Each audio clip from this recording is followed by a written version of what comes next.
Howdy, brah. Welcome back to another discussion. Today we're discussing Point Break, Kathryn Bigelow film, which I I love shamelessly. I think it's great because of all of its cheesiness, because of all of the tropes that it plays up to the fullest. Kathryn Bigelow started her career with like a 20-minute short, The Setup, which is a deconstruction of the action film. Of course, she's known for Near Dark and The Hurt Locker, Zero Dark 30. All films that focus on a particular part of American philosophy, of Americana, of the American character, and highlights it and really transforms it. And Point Break is no different for me. I'm here with my friend David. We're going to discuss some of the finer parts of her film, and the first part I want to discuss is kind of what I said earlier about her being already at this point an established deconstructionist. I do think that it's very vital to cover how Point Break is not just a cheesy action film. It's actually a send-up, or it's a deconstruction of the American action film to the point of near nausea. Kathryn Bigelow knows every single staple, every single tactic, every single hyper-masculine approach, and she nails it. And I would actually say, like, through deconstruction, transcends it a little bit. A little bit. What do you think about the deconstructionist nature, David? So, before I get into that, I would like to say that this plot is very linear. So, spoilers ahead, because as soon as I say a few pieces of the plot, it's all going to just kind of fall like a domino effect, really. Yeah. So, just that is a forewarning for the listeners out there. I appreciate you guys listening. But to answer your question, and the deconstructionist perspective, I think you're on point, because in the very first 5 minutes of the film, you automatically get a sort of feel for an Americanized, a very masculine, a very action-packed film. Mm-hmm. Just in the first 5 minutes. And then you realize that it's done by a woman. It marries itself to unrealism immediately. The director is Kathryn Bigelow, as you said. Mm-hmm. And then she's so good at the shots that she does that in the first 10 minutes you see a surfer girl who gets dressed, and she's got a towel wrapped around her as she's getting dressed in the middle of traffic. Oh yeah. And then it's like that male gaze. You're literally a Lori Petty character. Yeah, so she literally has a very still shot, a very close-up shot of a woman getting dressed, from a female director. And even in that situation, the idealized female form is Lori Petty, who plays Tyler, which is also like a unisexual like kind of name. It works for either gender, and I feel that Lori Petty's attractiveness in general is very is very fluid. I wouldn't call her traditionally attractive, especially in 1991 when the film was made, either. And of course, she inverses the trope as well. When you first see Lori Petty's character, she is actually saving Keanu Reeves, who plays Johnny Utah. The damsel in distress is inversed, at least. Yeah, at least in the very first. In the very first. I mean, it ends with the ultimate like damsel in distress. I mean, but she's smart about it, Kathryn. I mean, because what she does is she basically says, "Hey, I know that this damsel in distress trope exists, and here's it in the first 10 minutes of this Lori Petty, who's Tyler, who basically saves Keanu Reeves from drowning." I completely agree with you. I thought that was excellent, and the way that like Bigelow just understood all these like awfully neurotic or like hypersensitive like macho staples of the action genre, which the action genre is one of my favorite ones. And I just love chilling out and watching a Van Damme movie or a Sylvester Stallone movie, and Kathryn Bigelow is just kind of demonstrating that she understands all of those tropes, all of those themes incredibly well. Mm-hmm. Probably as well as the great. I'll just say she's probably one of the greatest action directors of all time, just based on this film. This film demonstrates such an understanding of the genre, such an in-depth understanding of it, to the point where I'm it's more than deconstructionist, because it's to the point where you gave a spoiler warning earlier, and I would even argue that it doesn't even matter. Like the plot does, like the turns to the plot don't even matter. They just serve the trope. The tropes are the only thing that matters in this movie. It's a film about tropes rather than about script writing. But you also talked about the form and the composition of some of these scenes, and Bigelow has one of the best eyes in recent American cinema. I would say she's really good at composing scenes, especially action scenes where they go after they call them the Death Squad, which is like, I don't know, Anthony Kiedis is part of this weird Death Squad, the Red Hot Chili Peppers singer, but Bigelow's action scenes are expertly choreographed. They're super well composed, changing from handheld to stationary camera, but it's constantly just like ever present and like really in the moment, which kind of does mirror the overall philosophy of the film. But before we deep dive into that, let's just talk about how like the gut response to some of the frames, some of the shots she was able to capture. My gut response to seeing Ronald Reagan dousing a car in gasoline and lighting it on fire is, I don't even know how to explain it. It's like transcendently American for me. It's like everything rebellious and cynical that I like about American iconography right there, because it's a motor vehicle, it's the president in a tuxedo, just I don't know. This the gut response to the idea of a group of kind of anarcho surfer mystics like robbing banks is really cool to me, while they wear the masks of of Lyndon Johnson, Nixon, Carter, and of course Reagan. Did you have a gut response just to like the image of it is a really attractive one? Not only is it famous, that's a very famous scene. Mm-hmm. I mean, it also captures a lot of the attitude of underground, even I would say some anarcho sentiment. Yes, yeah, that's what I was getting at too. Yeah, dive into the anarchism a bit, because the philosophy, I don't know if Bodhi's philosophy, the spiritual side of it, lends itself to anarchism, or if the anarchism lends itself to spirituality, but he has just as many lines that could have been ripped from Emma Goldman than, as could have been ripped out of like Eastern's scripture, when he says, you know, why be a servant of the law when you could be a master of it? I mean, he does have so many anarcho ideas, and you get something so rushing out of it, and it's really hard not to. This film is meant to just wash over you with its tropes and everything like that. But if you take just 1 second to respond to the image of Ronald Reagan just blowtorching things and throwing a pit bull in your face, like, it's very, very awe-inducing for me for that. But without further ado, let's get into the Bodhi. Now, the film's obviously about surfing bank robbers who are trying to be captured by the Keanu Reeves character, Johnny Utah, and the ex-presidents are led by Bodhi, as played by Patrick Swayze, and I do want to just practically take time out to say that Patrick Swayze, rest in peace. He's been gone for about 10 years. I thought, in spite of the film's attitude, I thought he did remarkably well. He has a really intense, searching look about him, and he did a very, very good job with Bodhi. He was definitely invested in this character.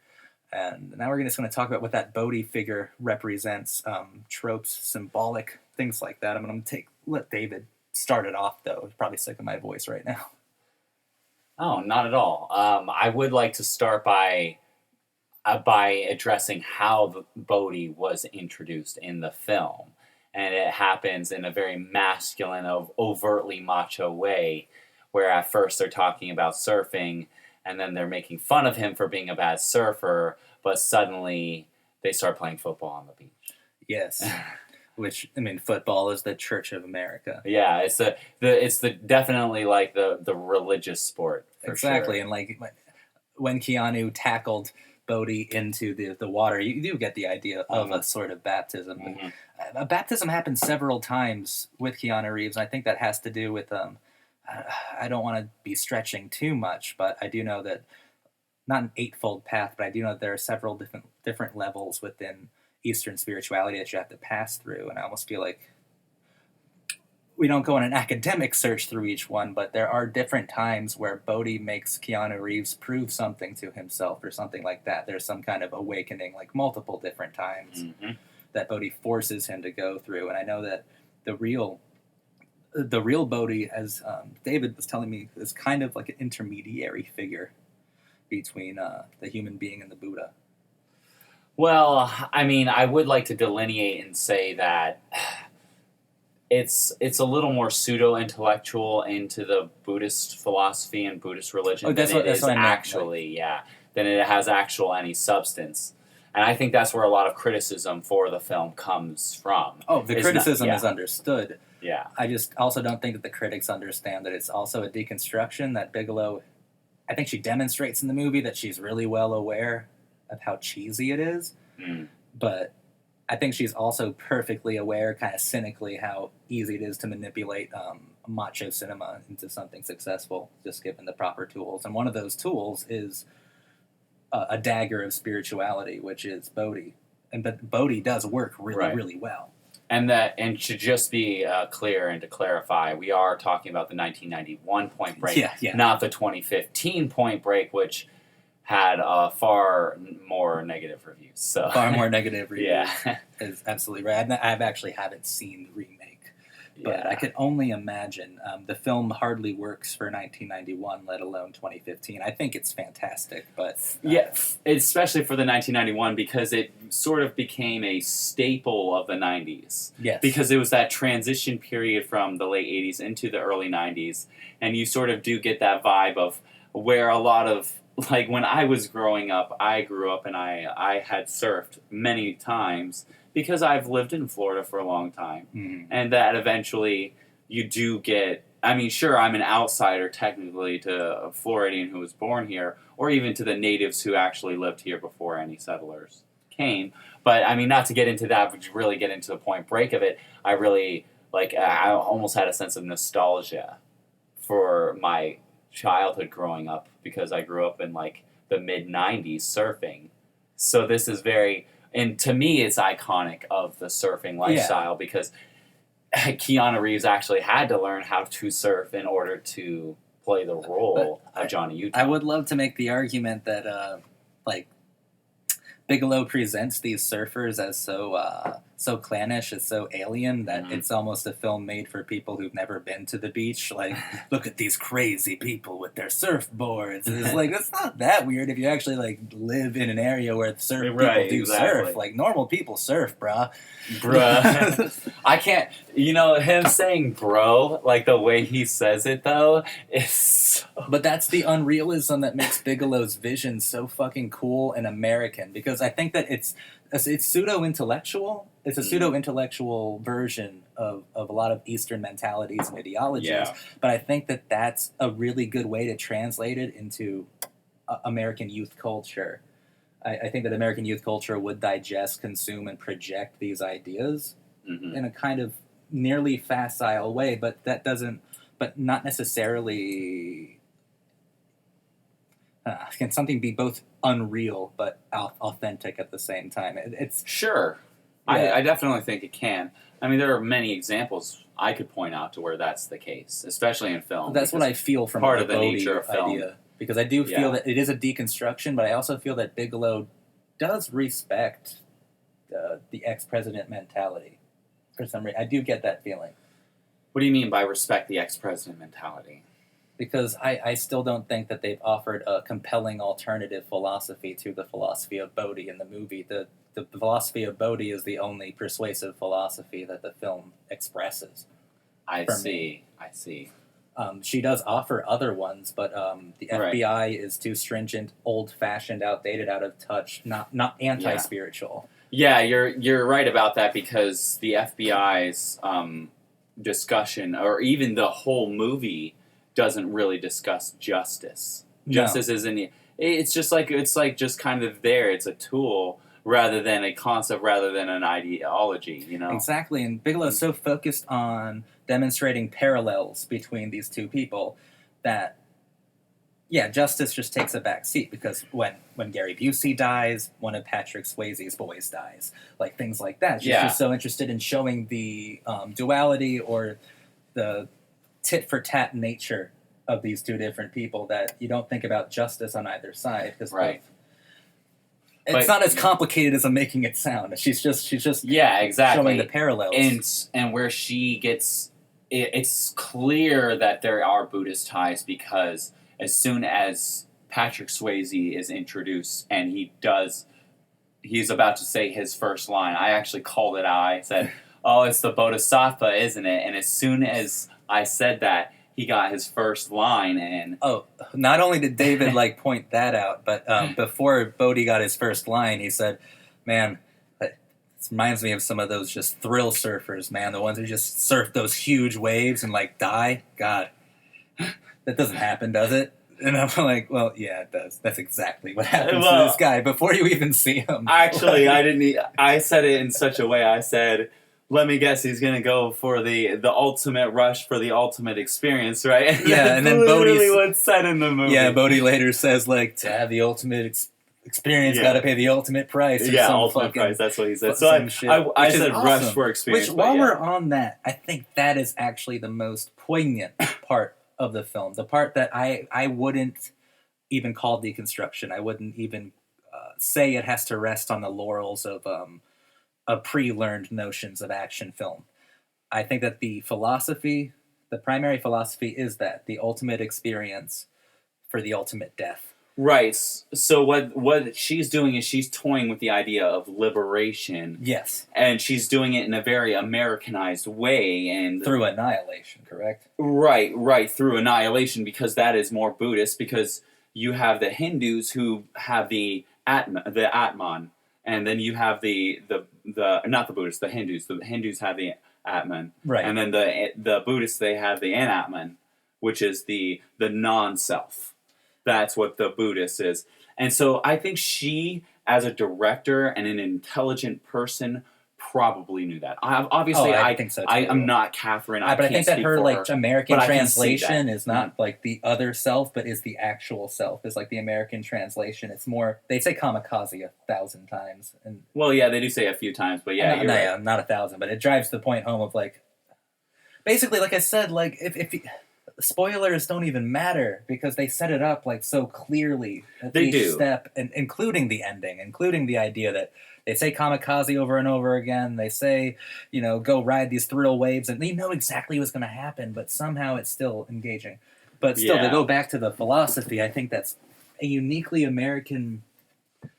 It's definitely an American take on an American Eastern take tradition. on the destruction or the a annihilation. 90s American take on that. Yeah, on the Buddhist or Eastern centric annihilation of the self, because it's American, so it's full of fireworks, it's full of just bullshit, just oversaturated. Yep. I think it's a blaze of glory for sure. I think it's super poetic in only a way that easily identifiable American iconography can be. Right. We'll go back to that soon. I want to know why surfing? Why did she choose surfing? Yeah. That's a good question. Why was surfing the life's blood of this film and of Bodhi's philosophy? I think a big part of it is the cultural mentality here in America, because I have done surfing myself, and I know how it is. I mean, it is cliche to say hang loose. At the same time, in the 90s, it wasn't so cliche to say that. No. And so, and this is 1991, not even 1995 when I was surfing. So that had already been, hang loose had already been a terminology frequently used. And there really hadn't been a really cool surf movie, so I get the idea of surf alternate culture, subculture. But I just want to be more spiritual. Yeah, I want to answer your question more directly though, because I think Point Break, even the name itself, obviously is referencing the cresting of a wave, hitting the rock and breaking, point, break, literally. But I think it's also referencing the other aspect, the more spiritual aspect of trying to break through a point where you're struggling for liberation. And of course, both characters reached the point break, correct? Keanu Reeves was pushed so far within his framework, his narrow framework, to the point where he had to accept Bodhi's philosophy. In a way, he had to disavow the Federal Bureau of Investigation. And Bodhi obviously reached his point break by the annihilation of self. And also you can argue that he watched his ideology fall apart when people started dying, when mistakes started happening. He started seeing cracks in his own facade there. Right. And that's because it's obvious how she uses the masculinity against so well his own philosophy. And there are two different versions of masculinity. Both are like hyper-masculine, but they're two different versions of exactly. And I feel like that Keanu Reeves represents one form of masculinity, a form of masculinity that is in touch with its feminine side, that really wants to see the other perspective and listen and understand. What's interesting is that they're both very modern ideas of masculinity. It is, and Bigelow might even be posing the challenge, or actually just making the argument that it's that Keanu Reeves version that will survive and the other will be forced to consume itself. Because that's what happened, right? I didn't let him go. I let him get what he wanted, which was annihilation of self. In a way, you are correct, because that's really what he was doing. It could also be argued that he was just trying to escape the consequences of his mistakes. I think it could be equally argued. But he already had that plan earlier. That's the only thing. That's true. He did have that before, but at the same time, he had already been robbing many banks before. Yeah, he said 30, Yeah, so it had already been set up in such a way that he realized that eventually it was going to catch up to him, kind of thing. And so I think that's what delineates it from true Buddhist following and teaching, because Buddhism always tries to start from a point of compassion. Compassion is extremely vital to a Buddhist. Would you call his empathy or compassion like contrived, or would you call it misled? I would say misled, misguided, for sure. Because I think what she's trying to do, and by she I mean Kathryn Bigelow, I think what she's trying to do is she's trying to show that if you were to take an Americanized view of Mahayana and Theravada Buddhism, and you were to inject that Americanized view, what would happen is you would run into those mistakes. And because of that particular viewpoint being injected, and then also adding the masculinity, the not even just the masculinity, the hyper-masculinity of the whole movie. You have them drinking beers, having a giant bonfire on the beach, drinking liquor, smoking cigars, and to cap that all off, they're wearing leather and jeans, and the guy's playing with the fire with his foot. But like you're kind of saying, that's the way that's the way America would translate it. That's the way it would seem. A certain respect of American. Well, yeah, but that's like that would be the American version of that mentality for me. It would, which, by the way, makes Bigelow pretty close to genius in my book. But there are crazy ways you can go to it. I like that you said Keanu Reeves is in touch with his feminine side kind of idea, and you can go a couple ways with that. So if Keanu Reeves is forced to kind of disavow his spiritual self, if we could call Bodhi the religion, or the closest, the intermediary to God, if he's forced to let that thing go to destroy itself, and if I'm going to call Lori Petty bringing in that feminine nature, because I don't think that Keanu Reeves was in touch with his feminine side at the beginning of the film. I believe that the Tyler character had to bring that in. Then Bodhi was that part that made him whole, made him healthy, made him spiritual, but he had to disavow that or get rid of it, or allow it to flame out, to kill itself. So almost Kathryn Bigelow is making a really complicated and I think controversial statement about how the modern American man needs to embrace the annihilation of self, but also give up on a quest for God. Give up on a quest for God. That's rough. I don't It know. is rough. It's rough. I don't know if I would go and buy into that in particular, because, I mean, obviously God is referenced a couple A of lot. times. It's the last thing he says to Bodhi, essentially, Yeah. right? Is live with God. Yeah, vaya con Dios. That's what he says, Yeah. which is live with God. But yeah. So I mean, that's the end of it, and you do see that. You do see that he is shipping him off, sort of into, hey, you go ahead and you get what you wanted, kind of thing. And yeah, I do agree with you. I do see where you're coming from. At the same time, I do recognize that it's to me, it is difficult to say and to give credence to that theory, just because of so much background knowledge that I've had in Buddhism, and I just know where it delineates. I just know where it's wrong. And because of that knowledge, I recognize that Kathryn Bigelow, she's got to know. She's got to know on some level what she's doing with that idea. And I think maybe it's possible that she started a sort of Zen movement in America, or maybe she created a trope that allowed other people to sort of like get in touch with that, because it became a pop culture icon, a cult classic. It did. Yeah. And rightfully so. When they were, I don't know if it's an icon though. Is it? I mean, it's pretty iconic. Yeah, it's pretty iconic, man. It's definitely one of the best known action films of that period. And there's a bunch of really well known ones. When the skydiving scene, you brought up some interesting Buddhist thought. I just wanted to throw out there really quick about like liberating, yeah. It's interesting because you do have the religious aspects of Buddhism, and I think she's also playing with that as well. And so she does reference Japanese culture, and so the Japanese culture is very atheist, and has been atheist. At the same time, there is still a religious sect of Buddhism, and that the religious Buddhists do believe it's possible for certain people to gain certain superpowers, and of which one would be levitation. But that is obviously more Hindu than it is Buddhist. Yeah. But Buddhism does also have that in certain respects.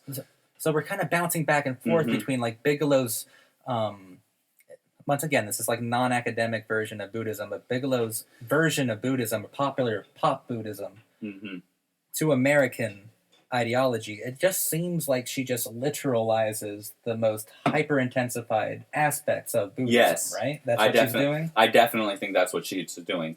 And the reason why I can follow that path and follow her train of thought really well in that regard is because the very next, after the skydiving scene, which is like kind of toying with the idea of levitation, but also like the idea of weightlessness that you receive from being compassionate and being a compassionate person in the world, and really just letting go of all of the past and being in the moment. And I think that transitions into like the bank robbery. Exactly. And so then that is another juxtaposition into the living in the moment trope.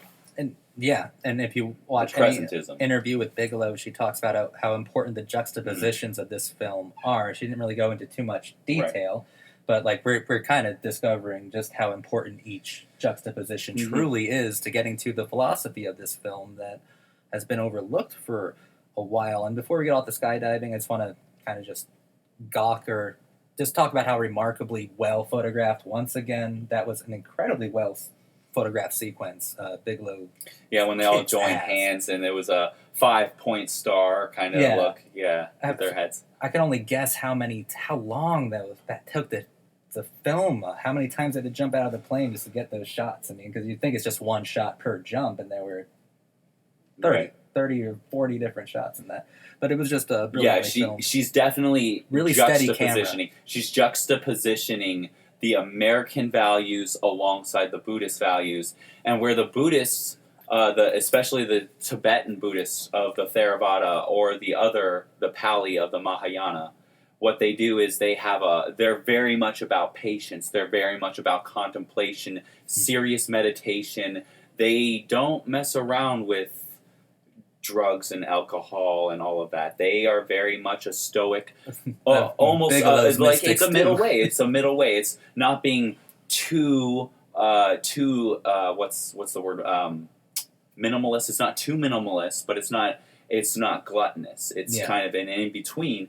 And whereas you see the very opposite in this movie, you see in Point Break, you're seeing them consuming lots of narcotics, of barbiturates. You're seeing them a lot of alcohol. Yeah, you're seeing them go to town, and then drugs are definitely a part of the sting operation that they had. The DEA and Keanu Reeves had the wrong lead, and then they blew that DEA undercover mission. And Bigelow does. She separates the Death Squad, which is completely hedonist, from Bodhi's squad, which is definitely comparably,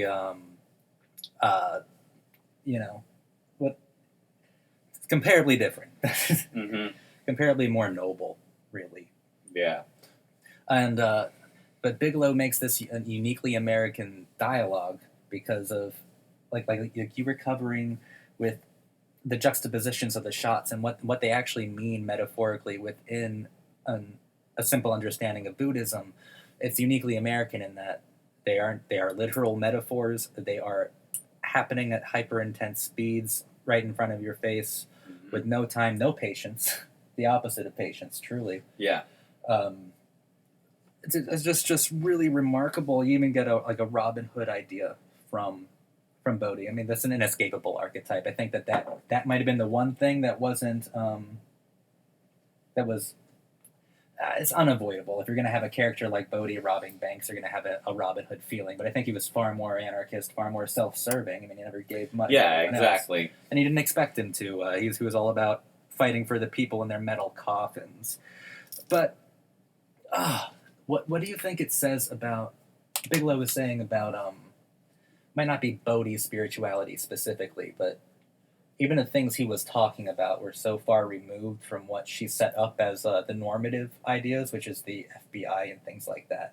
Even his, not his bank robbing, but just his more, life's a cycle, brah, like, his like, fortune cookie Buddhist ideas are so anti the norm that she sets up. Is she saying that kind of spirituality, Eastern spirituality currently, is somehow incompatible with the old? No, I think what she's pointing out is that the Americanized values that we have and that we place priority in are what cause an error in judgment.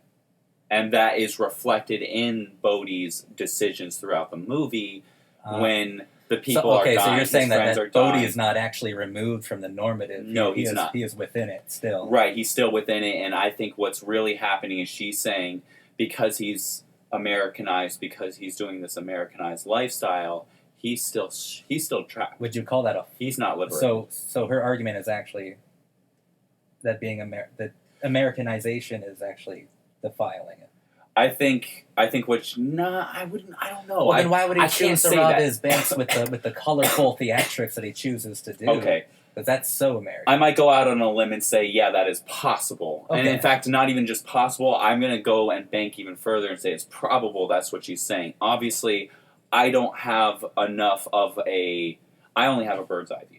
Oh yeah, that's really what I'm just saying. Theorizing. Yeah, I'm speculating, really. We're working with what she gave us to work with. Exactly.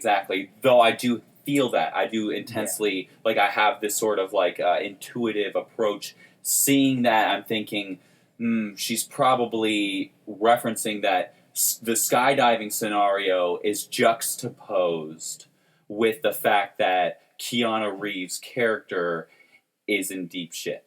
And right at that moment, in that particular skydiving scene, he's able to cast that off for all of 4 minutes. Exactly. And not even worry about it and be free and in the moment. But as soon as he hits the ground, they bring him to the back. It goes right back to the reality. Yeah.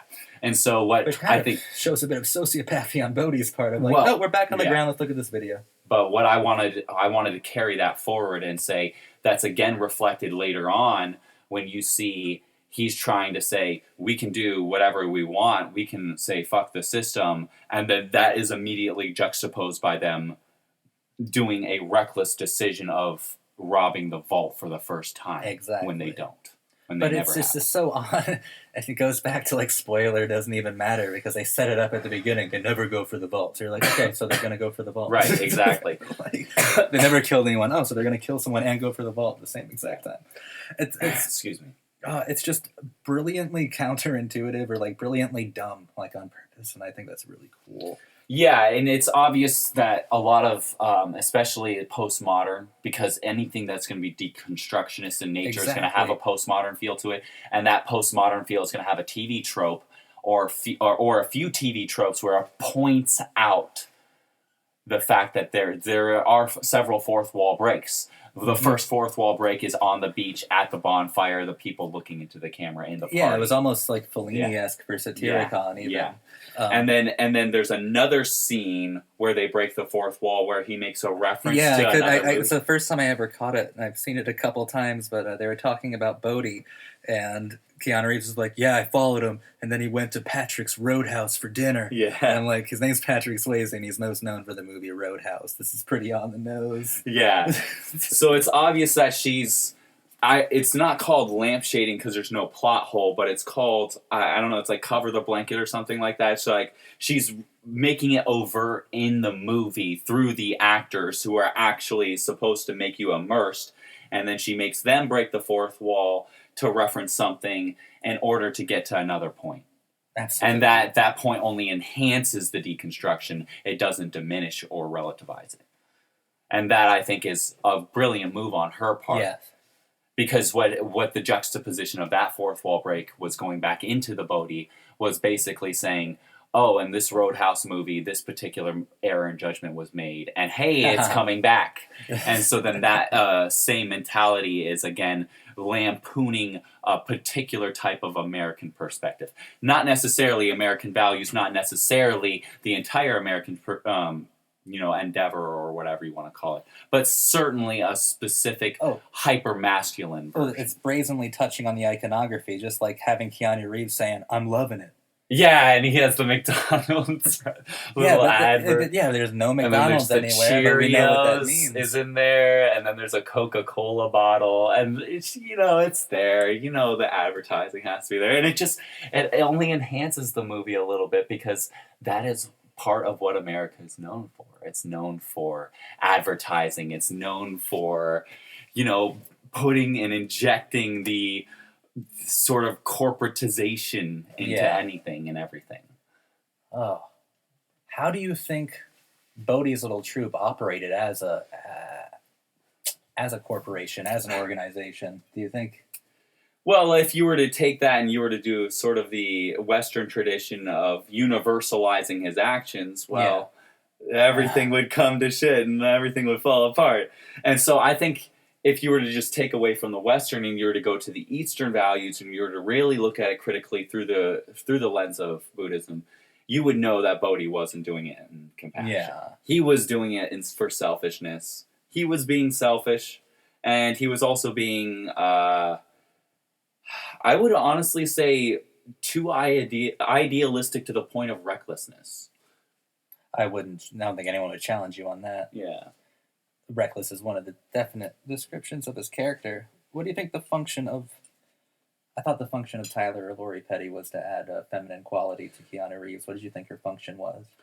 Well, I don't think she's necessarily a function as much as... Well, near the end, they kept talking in that language, which made me think of it, because Patrick Swayze kept saying the words mechanism, or like Keanu Reeves would say, like, stop the mechanism, because he would talk about Rosie as a mechanism, and you just start and it just doesn't stop. Like, it's like he obviously said Rosie is a plot device. The only reason he's in this movie is to have this woman hostage. So, like, I feel like each one does serve a function. And near the end, they were talking more just like brazenly with self-awareness. Right. And I think one of the most iconic scenes, other than, of course, the bank robbery with the ex-presidents, is the other scene where Keanu Reeves is surfing at night, and that's when they decide to go out at night before he finds out that they are the ex-presidents, but he has a suspicion. Yeah, that's another one of those And then he things. suspends that and instead goes for the feeling of the moment, the presentism, And I think what she's trying to do is she's trying to deconstruct the presentism of America and then parallel that with the Buddhist idea of presentism. And the Buddhist idea of presentism is through liberation, through contemplation, that you are the awareness itself, not necessarily consciousness. You see what I'm saying? Mm-hmm. Whereas in America and in American views, presentism is the here and now, almost hedonistic. Yes. And so then that's what she's juxtapositioning there. And what she's showing is that the Keanu Reeves character, the idea of liberation, is not about hedonism. It is about the moment of the awareness of the particular present environment. So that's why you are, or not you are, but that's why the camera view is on Keanu Reeves, and that is why it is showing Keanu Reeves' moment and not Swayze's. Yeah, and obviously the function of casting Keanu Reeves in a film like this is the blank slate that he brought to the table. It's pretty early on in his acting career before he had very much experience, and one of the reasons why he's so good as Neo or so good in a lot of films is because he is something blank that you could actually project all of your feelings onto. Sure. I know that Kathryn Bigelow had to fight for him because Charlie Sheen and Johnny Depp both wanted the role, and she had to fight for Keanu, who at this point hadn't done an action movie. And it was pretty incredible that he went from Bill and Ted's Excellent Adventure to a cult action classic almost. Yeah, well, almost a classic. The future would be bright for him, Speed just a few years later, and then The Matrix, of course. Very MTV, just looking at the list of songs. And I forgot that during the montage where Keanu's learning how to swim, the chorus of the song or the hook is always like, "We're gonna fall," and he just falls every time. Yeah. It's very nice, and songs like Rose-Colored Glasses and Ice-T's Original Gangster is in there. Of course. And then you have Jimi Hendrix Experience, If Six Was Nine. And then Rats, Nobody Rides for Free kind of thing. It's just like a direct reference to, karma. Like, okay, I didn't get that. I didn't see that. Nice try, Bigelow. It's not going past me. And I do want to point out another literal metaphor that Gary Busey's character is actually called Angelo Pappas. And if he's not archetypally Keanu Reeves' father figure, then I don't know what is. That's really just no. Kathryn Bigelow's a genius. No, and a genius in the way that like hits you right on the nose with a fucking sledgehammer, and you're still like, oh, you have the balls to do this. That's awesome. Wanted to just briefly cover as well, since she is a female director. It is really interesting to see the hyper macho action language translated through like a female craft, and it's extremely well done. But it's also really jarring. Her representation of women inside of this action language is certainly problematic. I think it's really cool, but I think it's like, I mean, she's absolutely right. Outside of Lori Petty's character, which has problems too. I'm thinking specifically of the action scene at the about the middle of the film, about an hour into it, where you have the naked woman in the shower, just blonde and screaming and stabbing, and like the woman who answers the door in her bikini. And Kathryn Bigelow's absolutely correct about the function of women in shootouts, in hyper-violent shootouts. Now, I don't know if she's making a statement about it. I don't think she is. I just think she's just showing a trope and just showing it mercilessly, like pretty well, in a ballsy way. I think that even a regular, let's just say a James Cameron would have.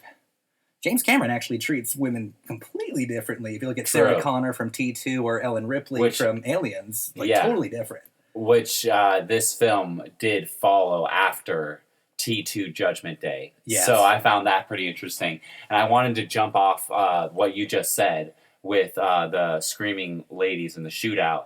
And then pretty much it was like 5 minutes afterward, you see Keanu Reeves and Lori Petty in the bed together. Really, and she's upside down, so then you actually see Kathryn Bigelow giving her reverence and respect, saying, exactly.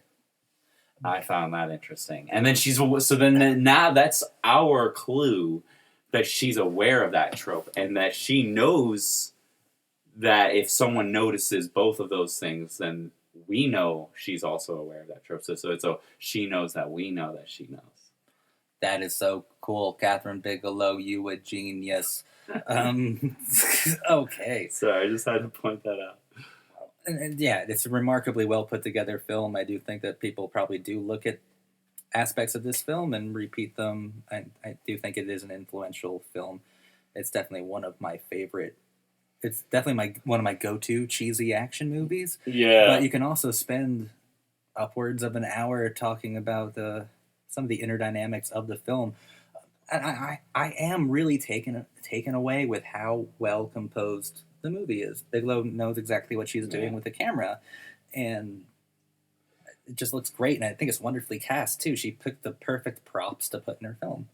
Right, and if you can push past the cheesiness and accept it for what it is as a product of its time, you can even just appreciate the film on a surface level for the fact that it has the ex-president shooting people in a bank. Exactly. That's such a guttural, responsive, symbolic thing that you can't look at that and not feel something that's deeply American about it. It's so cool. I just think it's a wonderful film. Do you have any other closing thoughts, David? Other than that, I would just like to say that I think that we did get really heavy into the Buddhist concepts of what was going on, but I don't think that the movie was truly meant to be viewed in a Buddhist lens. I think it was more meant to be a lampooning and a deconstructing of American masculinity and American perspectives. I'm glad you brought that up, because I did want to say... I think it was more about that than it was about the Buddhism. In fact, if Kathryn Bigelow, if she approached Buddhism with any sort of academia, with any sort of, nuance? With any sort of true nuance, it would definitely betray the language that she establishes throughout the film. It would betray it completely, because... it's a very specific language of deconstructing action tropes and masculinity. And if you provide tenderness or academia or true allegiance to a certain philosophy within that iconography, then you do betray it. You, just because all of a sudden it kind of implies or it demonstrates that maybe these tropes aren't as empty as you're trying to make them seem, since you are lending some form of credibility, authenticity, or intellectuality. Whereas if she keeps, like you said, Bodhi is still within the normative framework of the film. Right. You get what I'm saying, right. World. And I do want to do one more closing remark on another symbol that was used in a Buddhist context. I did mention earlier about the water being calm at night when he was surfing, and he had that moment of being in the moment. And that is bodhicitta. The bodhicitta is part of the bodhisattva path, in that you're trying to calm and still the mind. And so the waters are reflective of that, of the bodhicitta, which is the calming of the inner mind waters. In order to be able in order to attain liberation, or at least to become more aware of awareness itself. So I found that pretty interesting too, and I think that's what she was truly using the water and the baptizing, because she was trying to say, you try and baptize someone in this particular context where he's tackling them in football in this masculine way, and it actually it doesn't create calmness and stillness of the mind. It actually makes water splash. It's so brilliantly cynical too, because she just she takes these heady concepts and just limits them so deeply, just waters them down to the most easily digestible popcorn in the world, which almost a slap in the face to true actual mystics or Buddhists. And it's just well, I can distill your philosophy into pop culture, did it, done, moving on. And I just can distill the entire notion of American masculinity into a 2-hour film of just almost bad comedy. I mean, she is doing that, but at the same time, it is, as you're saying previously as well, in that she's, for a lack of better terms, she recognizes that she only has a cursory glance in it. And so she doesn't get too deep. So I appreciate it for what she left it off as, and she didn't get way too heavy-handed in, and then she took away from the film. She left it where it was, and that would probably be my last thing to say, as far as the whole movie's concerned. More than appreciate it. Love it. really fun movie, really Yeah. great movie. Just want to thank you guys for watching. Subscribe, comment. What did you think of the movie? And obviously, we know we're overthinking this, but that's the fun. And Bigelow is an auteur, so we should be able to look at her catalog of work like we'd look at anyone else's, Fellini's, Bergman's, Michael Mann's, anyone else's. In fact, I think that Bigelow and Michael Mann have a lot in common in that they understand the American psychology far better than most American filmmakers do outside of Malick. Yeah, and I don't think that she had anything to do with the remake, right? I highly doubt it. I mean, at that point, she was the only female Academy Award winner for Best Director. So yeah. I don't see her having much in common. Bah! Whatever. I'm tongue-tied because Point Break kicks ass. Once again, just subscribe. And, yeah, fucking chill, brah. Chill, brah. Live with God, brah. Okay.